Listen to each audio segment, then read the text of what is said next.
Now let's talk about short-term memory building. So developing an amazing short-term memory can actually help you quite a lot.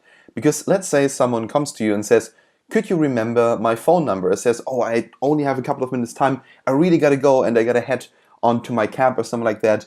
Just call me under, let's say, 49300868. And you're like, oh my gosh, I cannot remember that. I'm sorry, can you say that again? And perhaps this is a very important person, and that guy or this girl jumps into the cab and just drives away, and you're standing there thinking, damn, I just missed a big opportunity, and perhaps I could have, get a better job from that, or get a date from her, or something like that, and you're a little bit frustrated. You think, how can I develop a great short-term memory?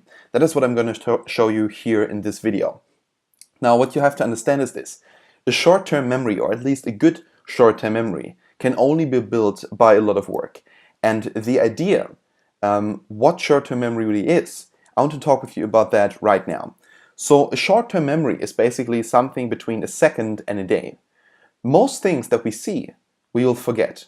So whether it's you just looking at this computer screen, or you looking, for example, when you're in the street at a certain person in the face, you'll forget the face of that person in the next 30 minutes. You'll completely forget it. You'll think you've never seen that person before if you put that person in front of you. Now, some people can remember more. Some people can remember everything. And that is exactly what I want to talk with you in the next slide of this video. But first of all, a short-term memory is not just what you can remember in a couple of minutes, but it's also something that you can remember, for example, in a day. Many of us know the feeling of sitting in the evening over the things that we have to study, and on the next day we have to write an exam. And we study all the things that are in front of us, and the next morning we have our head over the exam, we look at the paper, and we have a complete blackout. And that is because people just learn everything on one single evening, but also because they do not have a good short-term memory. Their short-term memory, which is around a day, is not really good because they can only remember things for a couple of hours, and then it will be gone. Now, what we want to do is we want to develop a great short-term memory that lasts at least 12 hours, if not 24 hours. So now let us cover what you need to do. To be honest, the first thing, that is one thing that I learned from many people who have an amazing short-term memory, is just simply this. You need to shock your brain. So when you, for example, create like stories in your mind that we already talked about here in this course, try to create stories that are very weird and also sound weird to you. Something that is just so out of the blue that you think, where's this coming from? I've never even thought about something similar. But what you need to do is create something that is so exciting that you just simply do not forget it. The same thing also applies to learning something new.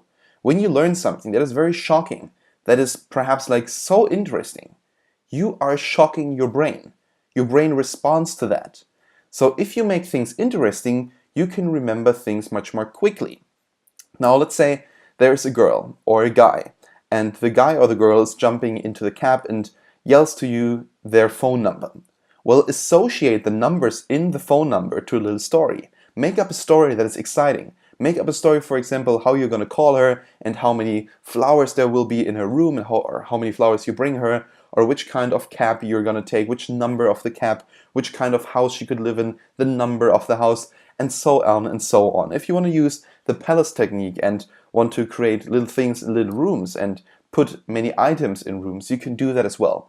But the one thing that is really important here is that you shock your brain. You have to come up with something that is very exciting for your brain and just simply feels different. So thus, you will be able to retrieve the information again very, very quickly. So have certain parts that shock you the most and other that resemble like little shocks, because you don't want to have too many shocks in that story. You want to have one thing that is sticking out, something that is ridiculous. For example, you tell the story of a family and then there comes a clown in killing the kids or something like that. Something really ridiculous. So that you basically pull from counterparts. That you have two things that are the opposite of each other. That is the only way how we can remember things more quickly. So my advice to you is shock your brain as much as you can by creating as weird of a story as you can imagine.